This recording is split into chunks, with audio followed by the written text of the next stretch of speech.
Welcome back to GS वरदान।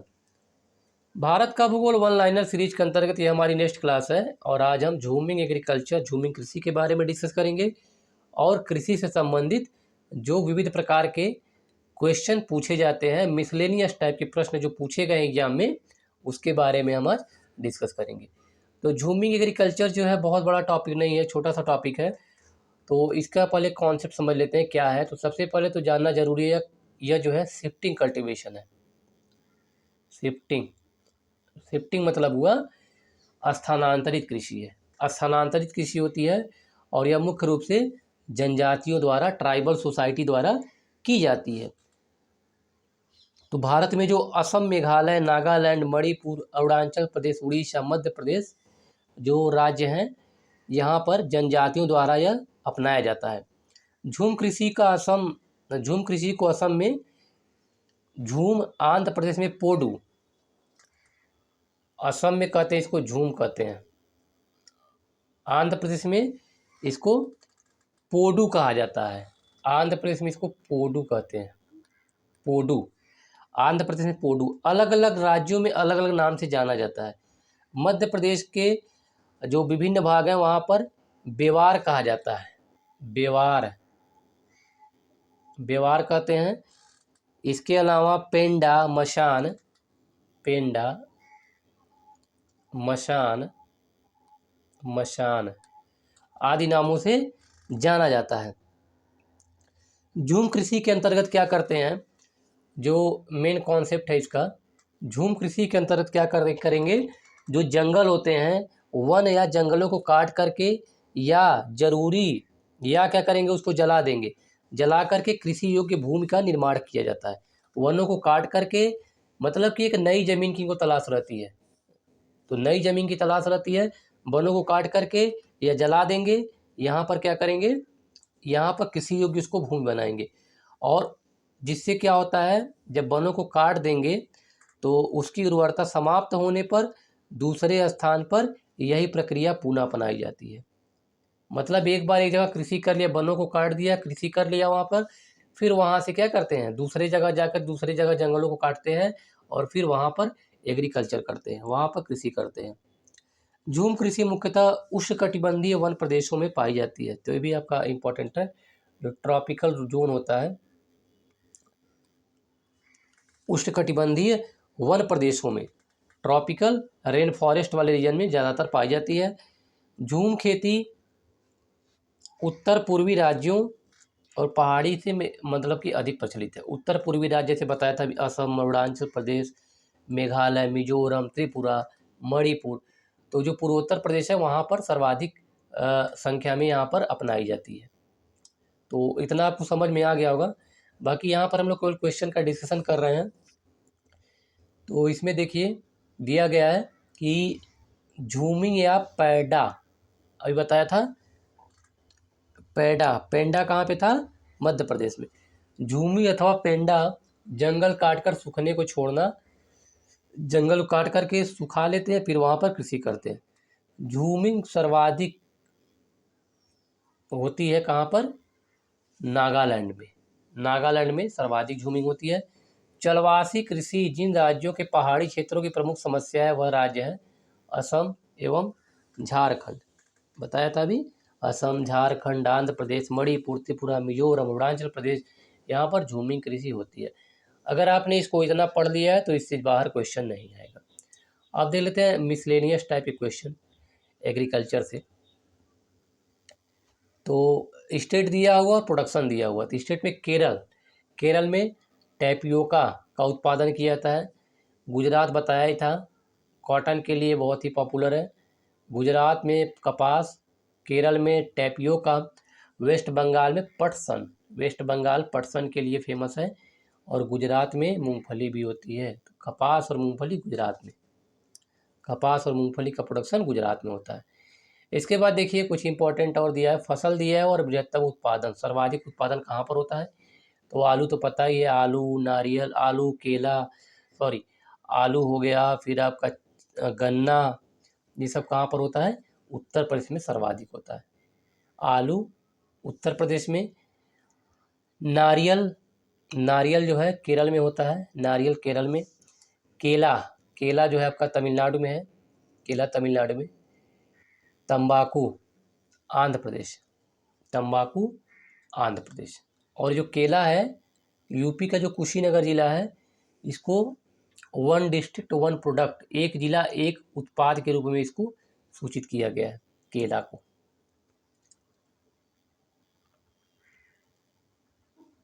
भारत में तंबाकू आंध्र प्रदेश है। भारत में आलू का सर्वाधिक उत्पाद उत्तर प्रदेश में, रिपीटेड क्वेश्चन है ये, देखिए बहुत इंपॉर्टेंट है। केला, राष्ट्रीय केला अनुसंधान केंद्र कहाँ पर? त्रिची में। राष्ट्रीय केला अनुसंधान केंद्र त्रिची में है। भारत में खाद्यान्नों का उनके उत्पादन का सही क्रम है, सही क्रम है मतलब कि घटता हुआ क्रम है। चावल, गेहूं, मोटे अनाज, दालें। चावल जो है गेहूं, चावल गेहूं मोटे अनाज दालें। तो चावल जो है सर्वाधिक उत्पादन होता है भारत में, उसके बाद गेहूं होता है, फिर मोटा अनाज, फिर दाल। ठीक है, तो घटता हुआ, देखिए कितना टफ है, इस तरह के वर्ड नहीं लिखने चाहिए, ह्रासमान लिखा है। तो घटता हुआ क्रम है चावल, गेहूं, मोटा अनाज और दाल। भारत का वह राज्य जो खाद्यान्न उत्पादन में अधिक अंशदान करता है यूपी है। एरिया भी बहुत ज़्यादा है और यहाँ पे प्रोडक्शन ज़्यादा होता है। भारत का वह राज्य जो कपास, मूंगफली और नमक के उत्पादन में प्रथम स्थान पर है, गुजरात। ये तो बहुत इंपॉर्टेंट है, याद करिए, कपास, मूंगफली और नमक के उत्पादन में प्रथम स्थान पर है गुजरात।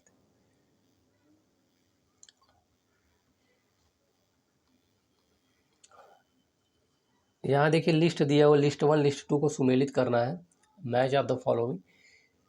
तो सूची 1 में दिया हुआ है कृषि उत्पादन, एग्रीकल्चर प्रोडक्शन और अग्रणी उत्पादक राज्य के बारे में दिया गया है।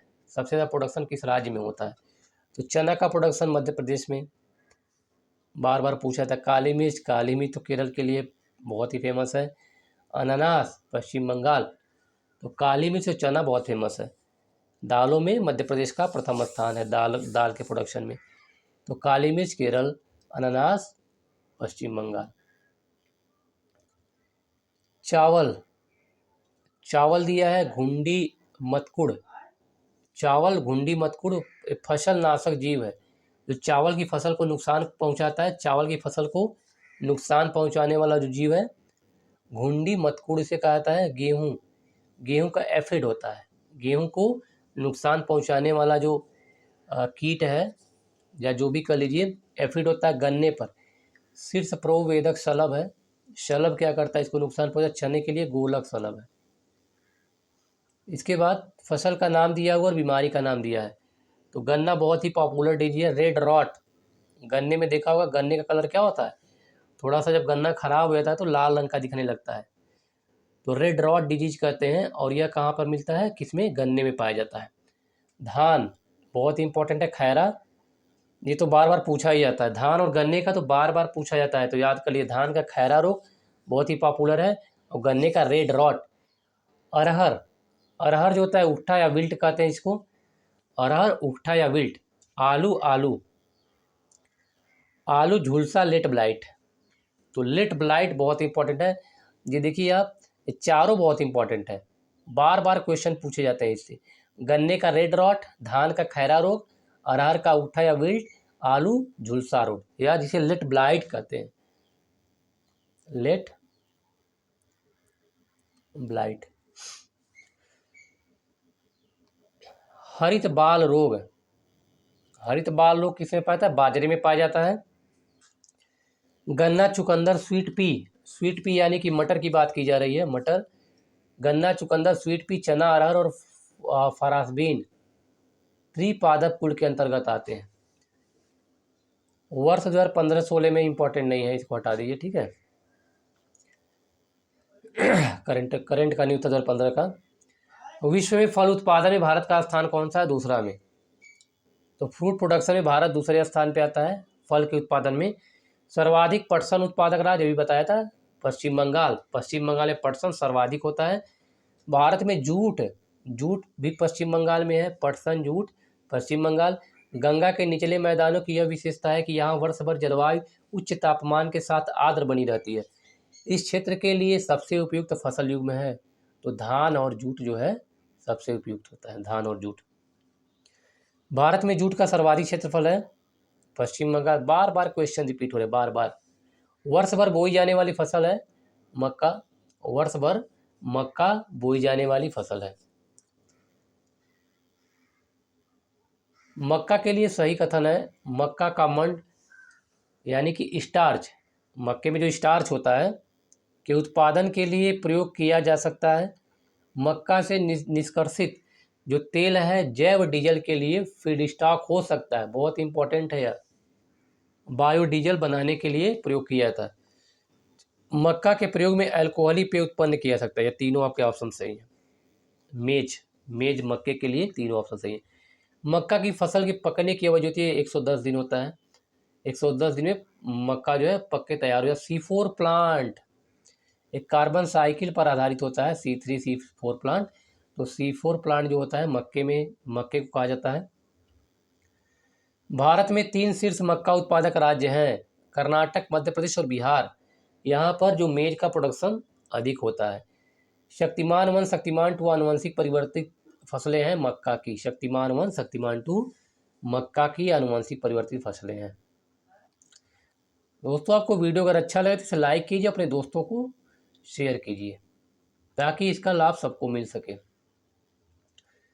भारत में केसर का वाणिज्यिक स्तर पर प्रोडक्शन होता है, वाणिज्यिक स्तर पे यानी कि कॉमर्शियल लेवल पे जो केसर का प्रोडक्शन होता है कहाँ, जम्मू कश्मीर। बार बार यह क्वेश्चन तो लगभग हर साल यूपीपीसीएस या आरओ में पूछा ही जाता है, क्वेश्चन थोड़ा सा घुमा दिया जाता है। तो केसर का जो कॉमर्शियल लेवल का प्रोडक्शन होता है वाणिज्यिक स्तर पे J&K जम्मू कश्मीर। भारत में केसर की सबसे अधिक मात्रा उत्पन्न होती है कश्मीर में। इसको मैच करना है। सूची 1 सूची 2 दिया, लिस्ट 1 लिस्ट 2, जिसमें देखिए फसलें हैं और भौगोलिक परिस्थितियां हैं। भौगोलिक परिस्थितियां तो जौ के लिए क्या होना चाहिए, ठंडी जलवायु, अपेक्षाकृत कम उपजाऊ मृदा। मृदा बहुत ज़्यादा उपजाऊ नहीं होनी चाहिए जौ के लिए, और लेकिन जलवायु जो है ठंडी होनी चाहिए। इसीलिए गेहूं और जौ ठंड के मौसम में उगने वाली फसलें हैं। चावल देखिए तप्त गर्म होना चाहिए और नम जलवायु तथा उपजाऊ मृदा होना चाहिए, मतलब कि सॉइल की फर्टिलिटी अच्छी होनी चाहिए। इसके बाद मिलेट के अंतर्गत जो ज्वार बाजरा आते हैं, मिलेट जो है यह भी आपका गर्म होना चाहिए, तप्त होना चाहिए, शुष्क जलवायु तथा अल्प उपजाऊ मृदा होनी चाहिए। यहाँ पर क्या है, मृदा बहुत ज़्यादा फर्टाइल उपजाऊ नहीं होना चाहिए। चाय के लिए गर्म और नम जलवायु तथा उच्च तुंगता, हाई यानी कि पहाड़ होना चाहिए, हाइट होनी चाहिए, तो पहाड़ों पर इसकी खेती ज़्यादा की जाती है। कपास वर्षा 500 से 1000 मिलीमीटर। पहाड़ का मतलब हुआ कि ढलान वाली जगह पर इसकी चाय की खेती की जाती है, ताकि जो पानी आसानी से सारा निकल जाए। पानी अगर रुक जाएगा तो चाय की फसल बेकार हो जाती है। कपास है 500 से 1000 मिलीमीटर, 18 से 22 डिग्री सेंटीग्रेड। इस तरह के क्वेश्चन अगर पूछे तो बहुत ही टफ क्वेश्चन होते हैं।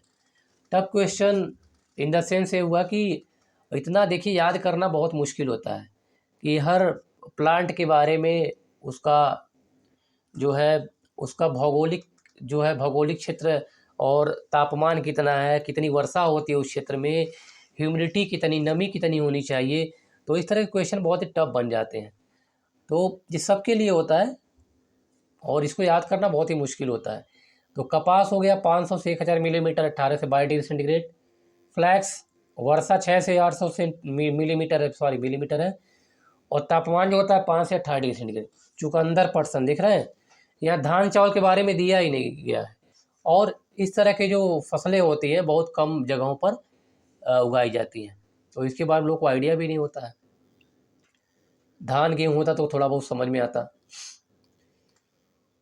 वह पौधा जिसकी खेती पौध का प्रतिरोपण करके की जाती है, तो प्याज है, प्याज ओनियन।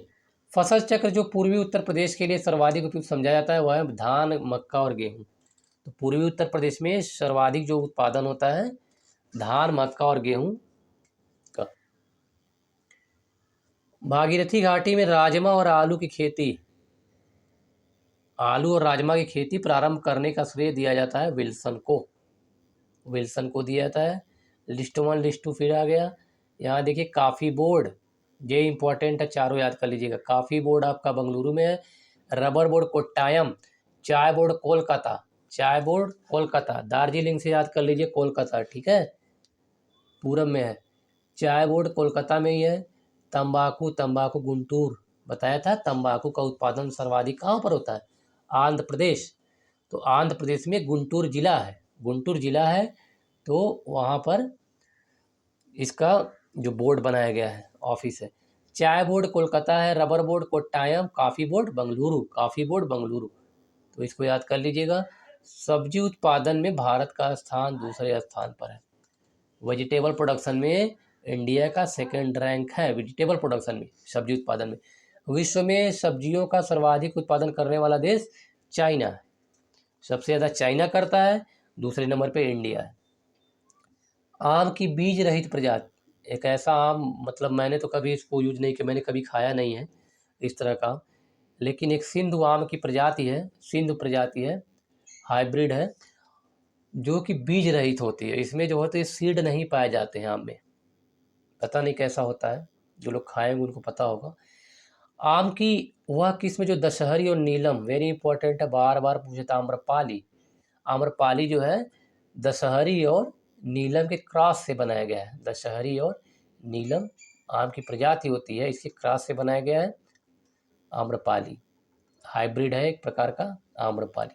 ललित उन्नत किस्म है अमरूद की, पीसीएस और आरओ में क्वेश्चन पूछा गया। ललित क्या है, अमरूद की एक किस्म है, प्रजाति है।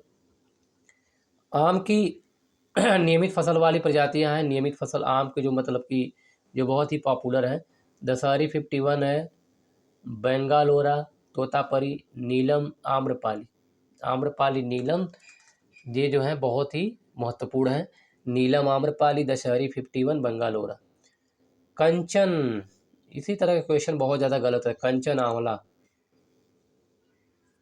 आंवला हम एक एग्रीकल्चर का एक अलग से वीडियो बना देंगे, जो भी लिस्टिंग वीडियो के अंतर्गत। तो लिस्टिंग वीडियो में क्या करते हैं हम, एक लिस्ट होता है या कोई, तो शॉर्ट वीडियो नहीं है, लेकिन थोड़ा सा क्या करते हैं उसमें हम कि एक लिस्ट ले करके उस पर हम क्या करते हैं, डिस्कशन करते हैं। जैसे अभी हमने हाल ही में 2 वीडियो अपलोड किया है टाइगर रिजर्व पे, और एक टाइगर रिजर्व है, दूसरा क्या है, वेटलैंड है, आर्द्र भूमियों से संबंधित है। तो उन दोनों वीडियो को मैंने अपलोड किया है, और आगे नेक्स्ट में जो लिस्टिंग वीडियो का जो एक प्लेलिस्ट बना हुआ है, उसमें इस तरह के वीडियो हम क्या करते हैं, डालते हैं। तो इस पर एक वीडियो बना करके हम डाल देंगे। कंचन जो है आंवला की उन्नत किस्म है। केले का अधिकतम उत्पादन होता है तमिलनाडु में, होता है। बॉरलाग, नॉर्मन बॉरलाग पुरस्कार किसे कृषि क्षेत्र में दिया जाता है, यही देखिए गलत हो जाता है, पीसीएस में क्वेश्चन पूछा गया था। तो नॉर्मन बोरलॉग पुरस्कार नॉर्मन बोरलॉग के ही नाम पर पड़ा है, हरित कृषि के जनक हैं, कृषि विज्ञान के क्षेत्र में दिया जाता है।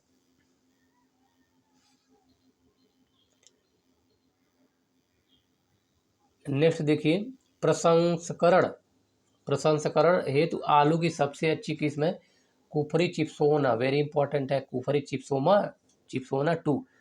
राष्ट्रीय खाद्य सुरक्षा मिशन का एक लक्ष्य धारणीय रीति से देश के चुनिंदा जिलों में खेतीगत जमीन में बढ़ोतरी, उत्पादकता में वृद्धि लाकर कुछ फसलों की उत्पादकता में वृद्धि लाना। ये फसलें हैं चावल, दलहन, बाजरा और चारा की फसल। चावल, दलहन, गेहूं और बाजरा वह फसलें जो अधिकांश निर्वाह मूलक कृषि के अंतर्गत पैदा की जाती हैं। तो मोटे अनाज और चावल होते हैं, ये जो हैं मोटे अनाज और चावल। अदरक का तना जो मिट्टी में उगता है और खाद्य संग्रहण करता है, तो प्रकंद होता है। प्रकंद मतलब होता है राइजोम, कहते हैं RHIZOME, राइजोम होता है, राइजोम। अदरक हल्दी जो है, जो अदरक और हल्दी ये राइजोम है, उसी को प्रकंद बोलते हैं। और आलू जो होता है ट्यूबर बोलते हैं उसको, आलू को ट्यूबर। अनाज के दानों, अनाज के दानों का उत्पाद है ओट मील। ओट मील है, अनाज के दानों का उत्पाद है, अनाज से ही इनको बनाया जाता है ओट मील को। उत्तराखंड में उगाया जाने वाला अनाज मंडुआ कोदो, कोदा का निर्यात जिस देश में अधिकांशतः हो रहा है, जापान में हो रहा है। मंडुआ का निर्यात जापान में किया जा रहा है। प्रमुखतया वर्षा आधारित फसल है। मूंगफली, तिल, बाजरा जो है वर्षा आधारित फसल है। मूंगफली, तिल और बाजरा वर्षा पर आधारित फसलें हैं। वह फसलें जो दलहन, चारा और हरी खाद के रूप में प्रयोग की जाती है। बताया था इसके बारे में, लोबिया, अरहर और मूंग। लोबिया, अरहर और मूंग इसको हरी खाद के रूप में प्रयोग किया जाता है और इससे किसी भी प्रकार का केमिकल रिएक्शन या किसी प्रकार की समस्या नहीं होती है, क्योंकि हरी खाद है। तो हरी खाद क्या होगी, फायदेमंद होगी हमारे लिए और फसल के लिए भी। कोई केमिकल नहीं है इसमें। वह राज्य जिसमें मतलब कि सर्वाधिक उपयुक्त जलवायु की परिस्थितियां पाई जाती हैं, जिसमें न्यूनतम लागत से आर्किड की विविध किस्मों की खेती की जा सकती है। आर्किड की विविध किस्मों की खेती की जा सकती है। वह इस क्षेत्र में निर्यात उन्मुख उद्योग विकसित कर रहा है अरुणाचल प्रदेश।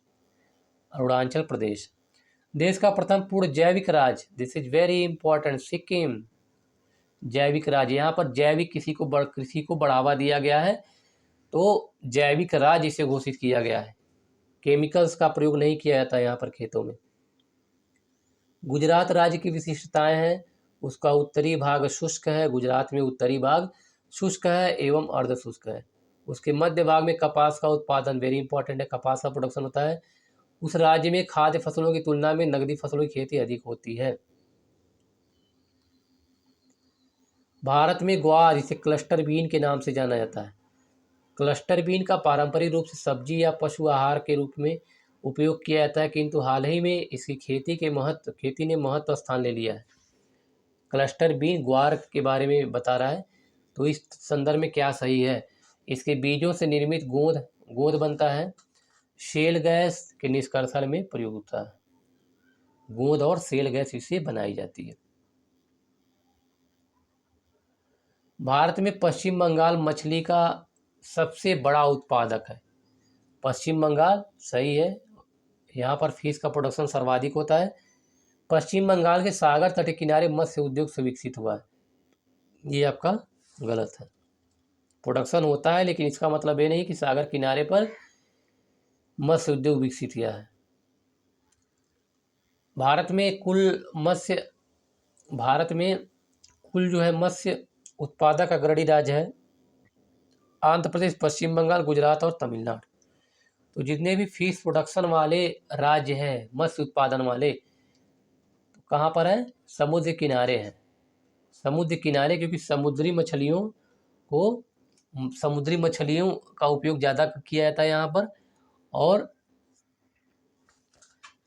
इसलिए बहुत ही ज़्यादा फेमस है आंध्र प्रदेश, पश्चिम बंगाल। देखिए ये सब क्या है, समुद्र के किनारे वाले राज्य हैं, कोस्टल रीजन स्टेट है।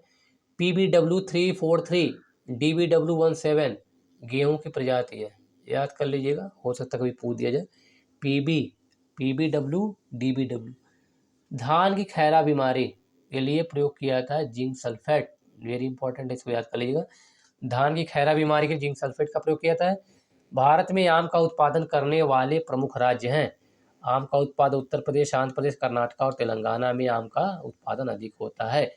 एक और देखिए क्या है, विश्व के फल उत्पादन में भारत का योगदान 15% है, 15% लगभग है फल के उत्पादन में। और अब देखिए पशुपालन देख लेते हैं। पशुपालन से भी क्वेश्चन पूछे जाते हैं। एग्रीकल्चर का टॉपिक है लेकिन ज्योग्राफी के अंतर्गत जो शामिल किया गया है पशुपालन। तो स्टॉक फार्मिंग क्या है, सबसे पहले यही क्वेश्चन है, अक्सर पूछा जाता है स्टॉक फार्मिंग क्या होगा, पशुओं का प्रजनन। स्टॉक फार्मिंग में पशुओं का प्रजनन किया जाता है। प्रति 100 हेक्टेयर सकल कृषि क्षेत्र में मवेशियों की संख्या का घनत्व सबसे अधिक है, तो बिहार में यानी कि डेंसिटी यहाँ पर अधिक पाई जाती है, बिहार में है। और स्टॉक फार्मिंग क्या है, पशुओं का प्रजनन।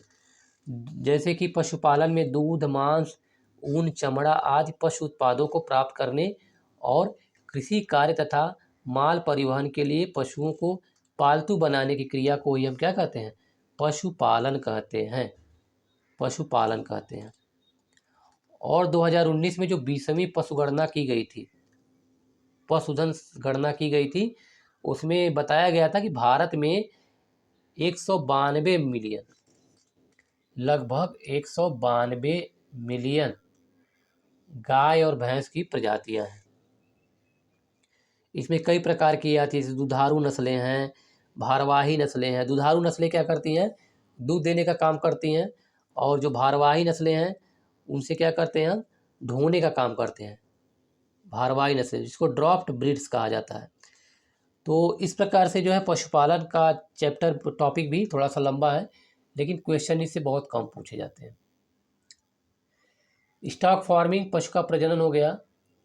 भारत की लगभग 1/3 गाय बैलों की संख्या 3 राज्यों में पाई जाती है, जो मध्य प्रदेश है, उत्तर प्रदेश और पश्चिम बंगाल। इसमें से हमारे सारे क्वेश्चन आ जाएंगे। मध्य प्रदेश, उत्तर प्रदेश और पश्चिम बंगाल। सही कथन है, मध्य प्रदेश में भारत की गाय बैलों की संख्या सर्वाधिक पाई जाती है। उत्तर प्रदेश में भारत की भैंसों की संख्या, उत्तर प्रदेश में याद करिए, भैंसों की संख्या सर्वाधिक पाई जाती है। आंध्र प्रदेश में भेड़ों की संख्या सबसे अधिक पाई जाती है। और भारत में तमिलनाडु गाय के दूध के उत्पादन में सर्वाधिक योगदान देता है। तमिलनाडु गाय के दूध का सबसे बड़ा उत्पादक है। और भारत में भेड़ों की संख्या कहाँ पर आंध्र प्रदेश में पाई जाती है? उत्तर प्रदेश में भैंसों की संख्या पाई जाती है और मध्य प्रदेश में गाय और बैलों की संख्या पाई जाती है। भारत में सर्वाधिक दूध देने वाली जो बकरी की नस्ल है, बकरी है या गाय नहीं है, जमुनापारी। जमुनापारी एक बकरी की नस्ल है जो सर्वाधिक दूध देने वाली है। थारपारकर प्रजाति गाय की पाई जाती है, राजस्थान के सीमावर्ती क्षेत्रों में पाई जाती है थारपारकर। गाय की जो नस्ल अधिक दूध देती है, साहिवाल नस्ल अधिक दूध देती है, गाय की साहिवाल नस्ल। विश्व में दूध का उत्पादन के क्षेत्र में भारत का स्थान कौन सा है? प्रथम, भारत का प्रथम स्थान है। और यूपी का भारत में प्रथम स्थान है। भारत में दूध का सर्वाधिक उत्पादन होता है उत्तर प्रदेश में, याद कर लीजिए, इंपॉर्टेंट है। ऑपरेशन फ्लड, दुग्ध उत्पादन से ऑपरेशन फ्लड बार बार पूछा जाता है। ऑपरेशन फ्लड के संबंधित दुग्ध उत्पादन एवं इसके वितरण से।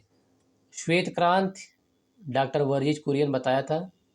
डॉक्टर वर्गीज कुरियन को श्वेत क्रांति का जनक कहा जाता है। श्वेत क्रांति संबंधित है दूध के प्रोडक्शन से, मिल्क प्रोडक्शन से। और ये भी आपका बहुत इंपॉर्टेंट है, राष्ट्रीय डेयरी शोध संस्थान, नेशनल डेयरी रिसर्च इंस्टीट्यूट कहाँ पर है? करनाल में है। करनाल कहाँ पर है? हरियाणा में। करनाल कहाँ पर है? हरियाणा में है। तो आज के लिए बस इतना ही, वीडियो काफ़ी लंबा हो जाएगा। नेक्स्ट क्लास में हम लोग खनिज संसाधन, मिनरल रिसोर्सेज के बारे में डिस्कस करेंगे। काफ़ी बड़ा टॉपिक है मिनरल रिसोर्सेज। और इसी के अंतर्गत जो है शैल तंत्र आते हैं, लौह धात्विक अयस्क में लौह अयस्क, चांदी, जस्ता, सोना, तांबा, बॉक्साइट, इन सब के बारे में। इसके अलावा कोयला भी है, इस सब के बारे में हम डिस्कस करेंगे।